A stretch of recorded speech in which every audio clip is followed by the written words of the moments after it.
You're listening to another ambitious Entrepreneurs.com podcast, the voice for entrepreneurs and small business. Now, onto the show.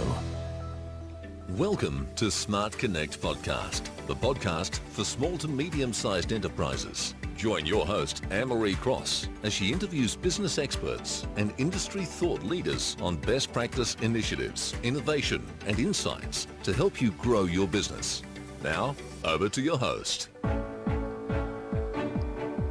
Welcome to Smart Connect Podcast, episode 4, featuring business experts and industry thought leaders to help you effectively navigate a constantly changing and disruptive marketplace. Hi, I'm your host, Anne-Marie Cross.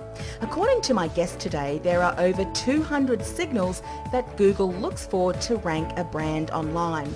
And most SEO companies will tell you about 10 and act on about 5. No wonder our websites are not getting found online. We're not only trying to compete against all the noise and clutter online, but we also need to take into consideration Google's 200 signals to be found. Joining me on today's show to help us take the confusion out of SEO is Ian Hopkinson. Musician turned entrepreneur, Ian is a digital strategist with expert knowledge from development through social media to SEO and analytics.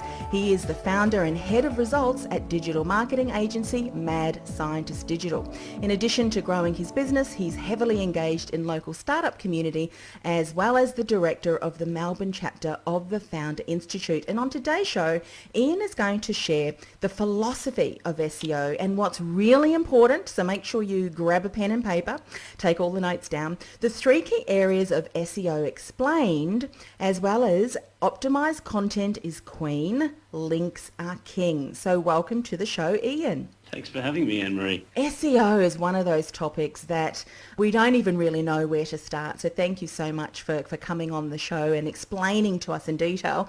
But thinking that Google monitors 200 different signals, that is really something else, isn't it? Yeah, it's pretty amazing. There's actually probably more than that now, but obviously it's changing all the time with each algorithm change, and there's about 500 algorithm changes in a year, like small ones. Wow. And in the past year, there's probably been about 6 or 7 major ones. Mm-hmm. So, of course, all about keeping the bad stuff out of our search results. And what's really interesting, if you think that keeping up with business in our own industry is something that we're all trying to do, but then again, when we're looking at getting found online and there's so much competition, to think that someone as yourself, you keep up to date, you're able to support us in knowing what to do and, of course, what not to do, because some of the things that were once accepted and things that we needed to do could almost overnight be something that really it's negative for what we're doing, isn't it? It negates everything that we do. Yeah, and it's interesting sort of wrestle, I suppose, with understanding the difference between what Google says and what Google does. Mm-hmm. They're obviously a company that has to make a profit, therefore they don't want to be giving too much away as to what their tactics are. And so there's a lot of testing that we do as a company. Our R&D is really sort of a not get any sleep type deal at the moment, just to be able to listen to what Google's got to say about where they're headed, and then let's obviously observe the clients that we're working with, and on our other various websites test some of our hypotheses there. Yeah, it's pretty much a non-stop R&D process, as you can imagine. Oh, absolutely. Well, let's dive in. I know you've got lots to share. So the philosophy of SEO and what's really important. First thing really to remember, which is a great thing, is that Google really encourages brand marketing now. And of course, there's lots of different terms that get thrown around for brand or for digital marketing or the way we promote ourselves online. But they really want businesses to embrace their brand purpose and everything that comes along with that. So the look and feel, thought leadership, your reputation, your engagement with your market, the partnerships, and of course they want you to be a media-driven organisation. To be writing content and making videos and providing an education to your market. And so if you look back to what Google was doing, and you might want to kind of think about some of your clients or even what you're seeing other businesses continuing to do, which is quite different to the approach now that Google is recommending when you've just mentioned these things. What are some key areas that you find businesses are still lacking when it comes to doing a lot of these things that you just mentioned? First of all, the techies call both the new approach to crawling websites semantic SEO. This has been a term that's been thrown around for many, many years now. But essentially what that means is Google's not crawling your site and your online profiles for specific words. It's smarter than that now. It's looking for, topics. It's looking for, different media materials that will essentially the user get a relevant search. We've transitioned from tricks of putting up the right words in the right order and in the right places to, look, be a natural brand that is doing the right things by your purpose, and all of these other materials should be supportive to that. And Google is moving towards getting smarter to understand really how to rank the businesses, really how they deserve to be ranked. I'd imagine too, if a company does spend time in developing quality content that their ideal readers, their ideal clients are really looking for, and then they stay longer on the site to read, to watch, to listen, is that also ranked too? Because you would imagine that if someone stays on a site for longer, that means they're interested in the content that's being displayed and shown, yes or no? Yeah, no, definitely. And actually one of the things that Google does, of course, being a data organisation, is encourage people to use their free tools, such as make sure that you have Google Analytics on your website. A lot of people don't realise is that Google actually uses that data to see if you're providing a good user experience. So people are staying longer on the site and you've got a low bounce rate, so they're not going to a particular page and leaving straight away because it's not quality. Google knows that. And it's quite logical, really, when you think about it. Why wouldn't they use the data that they're collecting from you? And they are providing you a free service. And that's really Google's business model, or has been all the way through. You mentioned, the free tools that Google has. Google Analytics, I think, is one that many of us are familiar with. But just for some of the other tools that you know are really helpful for businesses, what are some other tools from Google that you recommend we also familiarise ourselves with? Well, there's one that used to be called Webmaster Tools, which is called Google Search Console now. That's an incredible dashboard. It's really the Google Analytics. It's really the sort of the techies version of Google Analytics. So it provides all of the organic data. So the keywords that you're being found for, your clicks and your impressions and all those extra bits that specifically about organic, and the maintenance of your website. So it'll tell you if you've got 404s, pages that aren't found, if you need to do any redirects, all that sort of thing. And this is also an important part of ranking well, is to have good website maintenance. There's a number of other tools as well, but they're probably a little bit getting into the more geeky stuff. That's probably for another program. But yeah, but you definitely recommend that we look at the console, the Google Search Console, as you called it. Yeah, definitely. That's something that is part of our process for every client. That's how we provide the data on how their search campaigns are going. We also really encourage web developers to make this part of their process when they're putting a website up online, because it really is an interesting conversation that occurs when a website, and this is going to your question earlier, there's a lot of businesses that just put a website up now and they've still got this build it and they will come mentality, which is very 90s when anyone could put up a website and have lots of traffic come to it.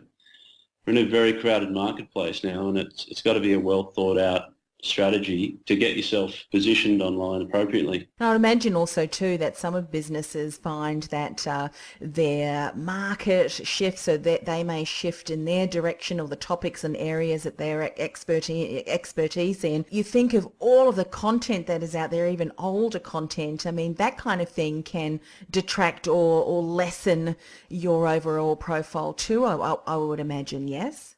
Yeah, so the big kind of thing that Google is looking for is really the crux of your web presence, and be that your website or any of your off-page profiles, and we'll cover that a bit later. The big deal is trust. Google wants to provide not only a relevant search to the user, but a trusted result. And if a website has quality content and it has links going to that content, then Google's will be very happy with that site and will trust it, and therefore will actually give it more prominence in search. So that's given us an overall view. Let's dive into the 3 key areas of SEO explained. There's probably more than 3, but just to keep it simple, there's what we call on-page, or what some people call on-site SEO, which is really the foundational stuff on your actual website itself. So making sure that the website actually aligns with all of your marketing goals and who you're targeting. So that really goes to how the pages are set up as far as the content they've got on there, the titles, the descriptions, how the pages are connected, the images you've got there, any video that's embedded, that basically being properly optimized according to a keyword focus, if you like. This is probably one of the most important points I can make to anyone about SEO at the moment.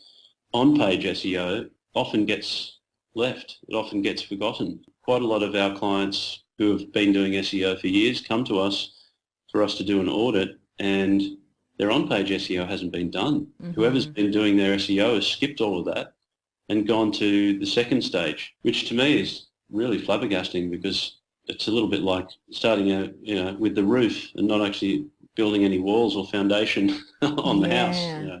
Wow. And so starting off, as you said, on page, on site, another word or phrase for that, being that it aligns with the topic, and this is where you would use the keyword focus. So in other words, if you were talking about, well, let's say, for instance, we're writing an article on SEO, that means that the images or the videos or anything else that's mentioned does somewhere have links and keywords that focuses on the term SEO. Is that right? Am I understanding that correctly? Yeah, so they're the basics of it. You would make sure that there's essentially what we call an alignment there. It makes sense as far as, the title, the URL, the opening paragraph, the subsequent content after that.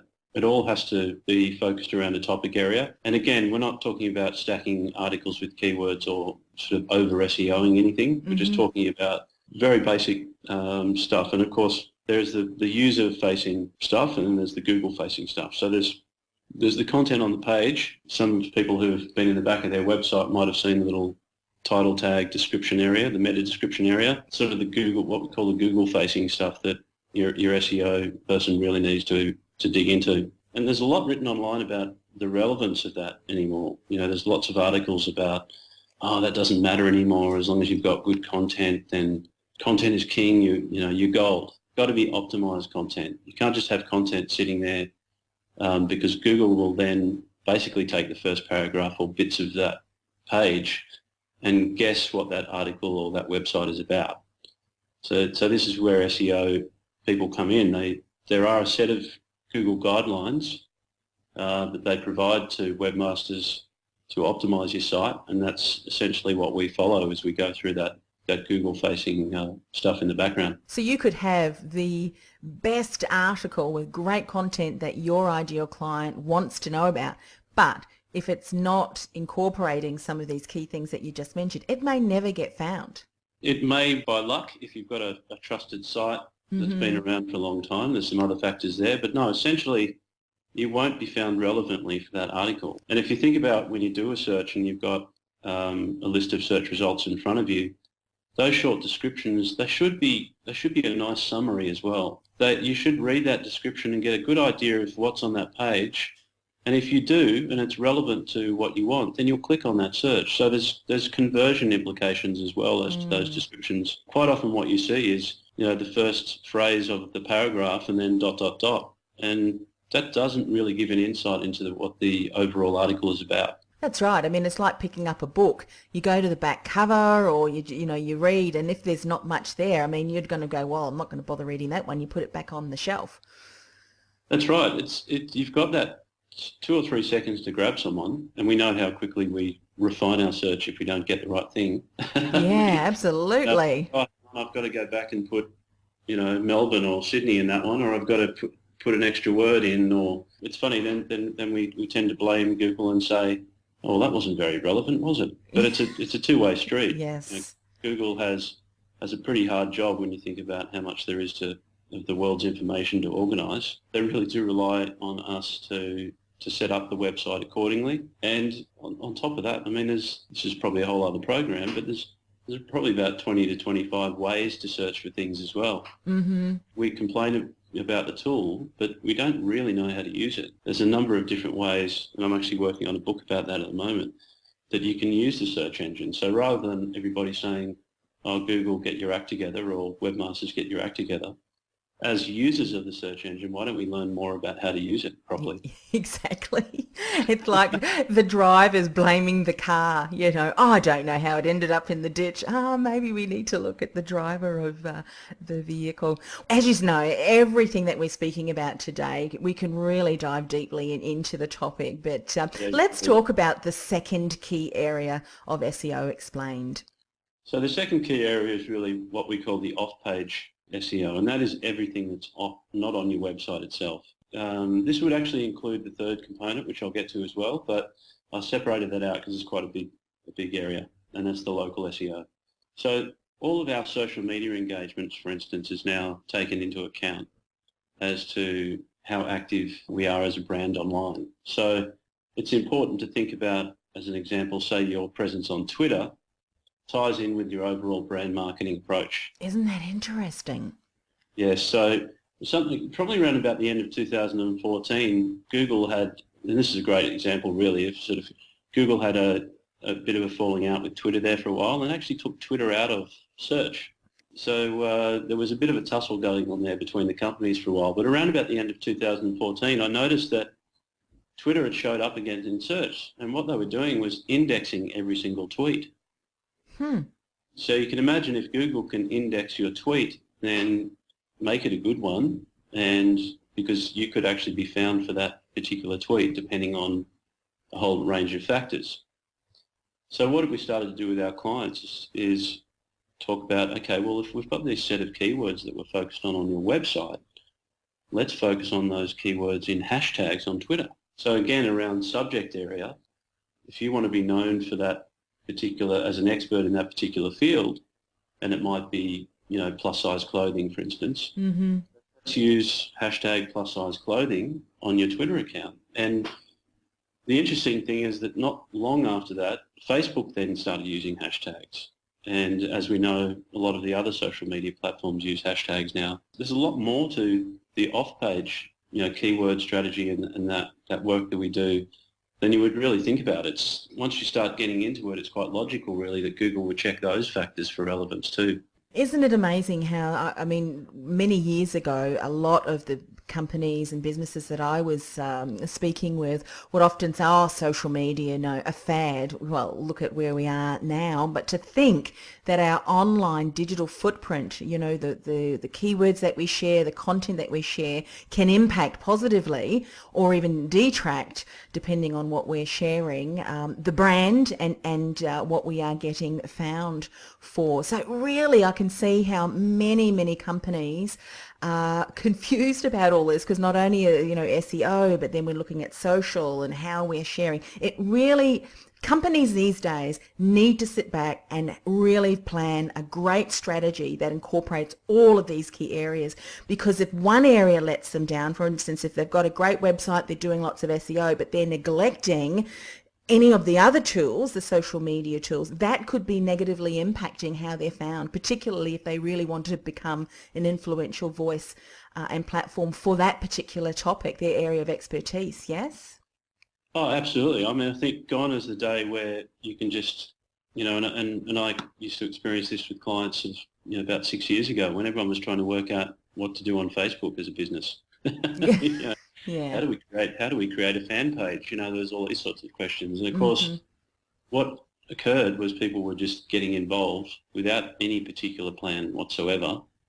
And there's still, quite a range of those businesses who got on Facebook back then who aren't really active. And I suppose the key is, if you are going to be, a consistent brand online, then that's not only what platforms do you get involved in, but what do you do there, and how consistent are you? There's nothing worse than getting some sort of a a relevant, or what you think is a relevant search, and you go to a Facebook page and there hasn't been a post there for 3 years. Yeah, exactly. The first thing you say about that particular brand is, oh, it's a bit neglectful. They're not really up to date. I don't think I'll read anything that they've got to say. So it's it's an interesting one, and that sort of leads in really to the third area, which is local SEO. And the reason why I've separated that out is what I mean by local SEO is the multiple directory listings that we have now, which includes, the review sites that, of restaurants and other similar businesses that can receive reviews and there can be good and bad reputation things to be thinking about there as well. So it's quite a big area in itself. And being properly set up on local SEO, as we've already discussed, impacts how your website ranks and how overall Google sees you as a current brand. With the ratings that people often give, and often there's an area where people can rate via stars, so 2-star, 3-star, 4-star, 5-star, and then of course leave a comment. Is Google also searching the number of stars, or what you're saying is when people provide a comment and feedback about your restaurant or whatever retail store, that someone who reads that can change their mind if they read a testimonial that is not very nice about your staff or about your business? Absolutely, and Google's actually been looking at this for quite some time, and there was a big change a few years ago with Google Places becoming Google My Business, so that they ran that campaign, and unfortunately not particularly well, which is ironic. Google's not great with marketing their own products, but people, I think, were more confused about what Google My Business was. But essentially, when you search a business and that result that comes up on the right-hand side that has the photo and the address that's linked with Google Maps, that's your Google My Business listing, and it has its own area there for reviews, so people to review your business. Mm-hmm.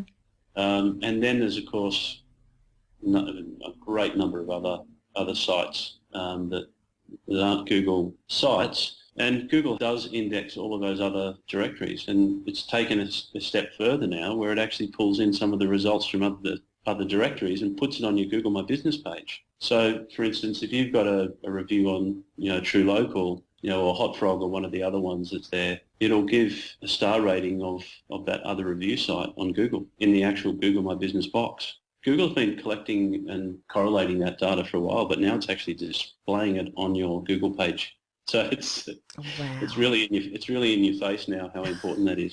It is, and from businesses that we know that are listening today, they've got a lot of staff which are managing, all of this, the local, but also, of course, the social media sites, and then the people who are creating content. So you can really see that a company has to have a solid strategy that's consistent across all of these key areas that you're talking about. Otherwise, you have one or two staff members who may be inconsistent, and as you know, someone may be tweeting something that is very much off-brand and doesn't align with the values and the purpose of the business. It can destroy a reputation of a company overnight if they're not careful. Oh, absolutely, and that's one of the things that we've taken on for a few clients. Some of these reviews or issues that people have sometimes take us a year to readjust. I can imagine. Contracts gone for a year. They cost people a fortune to get out of their sort of bad situations. Some people end up changing the name of their business, sort of doing a whole rebrand as a result. So it's to be taken seriously, and it's to be managed in a way that this is all happening in real time. It is. You have to have someone checking this regularly. If someone does have have an issue at the cafe, the coffee was burnt or whatever it might be, and unfortunately a lot of these reviews reflect the mental disposition of the person writing the review, but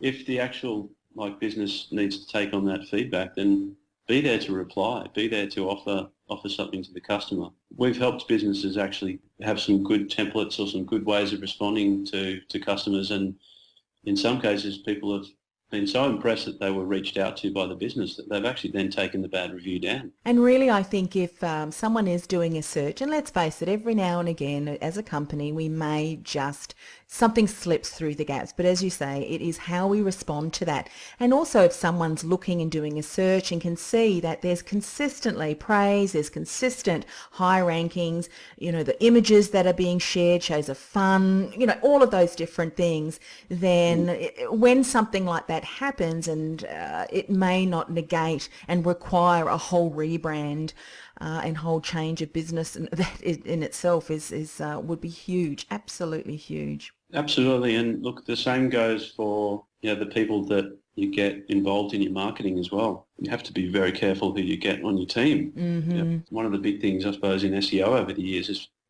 has really been this idea of so much of it being invisible, or at least hard for the client to understand. Suddenly they realise that there was 700,000 backlinks to their website that was bought in India somewhere, and their site is actually completely taken out of Google altogether. And over the years, sometimes that people have to actually build a new website under a new name or a new URL. So I can't, like the gravity of, being on the back foot with that, I can't sort of stress that enough. Sometimes just one error can require, as you said, well over 12 months of strategies and tactics to turn that around. So be very, very careful. Let's talk about the third area that you wanted to share today, about optimized content is queen and links are king. Yeah, well, that was my humour a little bit, because I hear people saying content is king all the time. Yeah. And look, content obviously is very important. We've covered that a little bit in the call, but links is really the number one. Links is the number one out of those 200 signals. Links is number one and content is number two. That's that big trust factor. Being an awesome brand, having great partners, having people link to you is much, much more important than the content. However, of course, without awesome content, they're unlikely to link to you, or without the proper brand marketing strategy behind it. And of course, as I say there, the content has to be optimized. It has to have those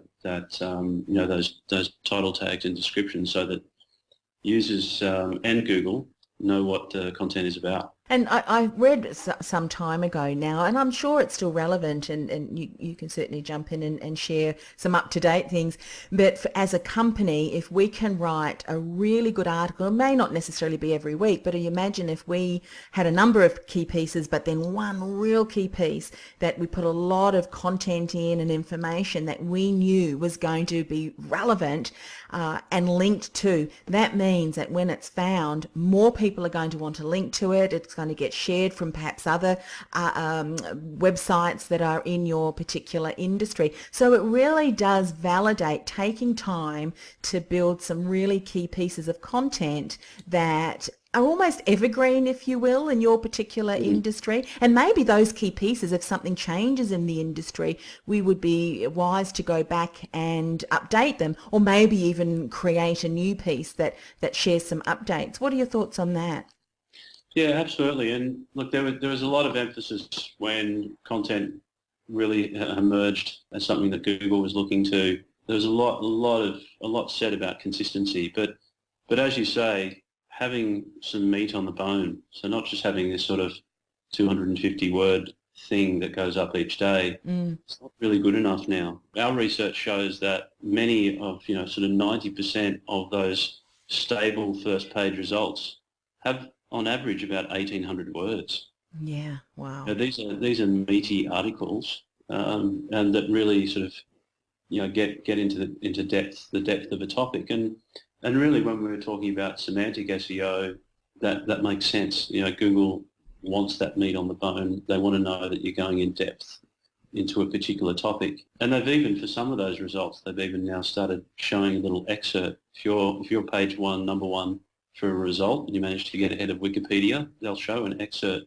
This has really just sort of come up in the last few months, an excerpt of your article, which makes you stand out big time when you don't even pay much attention to the rest of the results on the page. Yeah, amazing. So the rewards are great if you get everything in alignment. Yeah, absolutely. Well, I am sure we have only covered the surface when it comes to SEO, but thankfully you certainly can provide a lot more information when we reach out to you, and you've got an incredible team, I know, that work alongside you too. So how best can we connect with you, Ian? Probably the best is through our website, which we proudly just launched in sort of the last month and executed everything that we're talking about today. That's a good thing.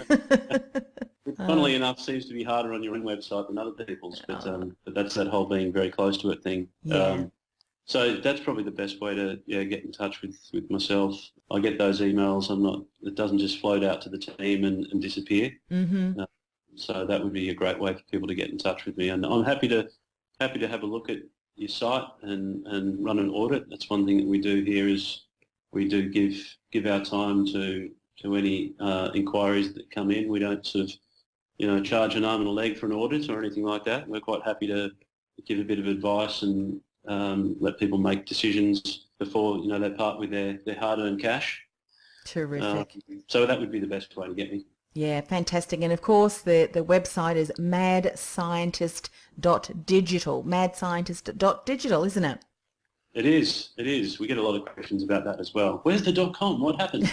That's us. Fantastic. Thanks very much for having me. Oh, look, thanks so much. This is a topic I'm sure we could talk about many, many more hours, and maybe it's going to be for a part 2 and a part 3. Who knows?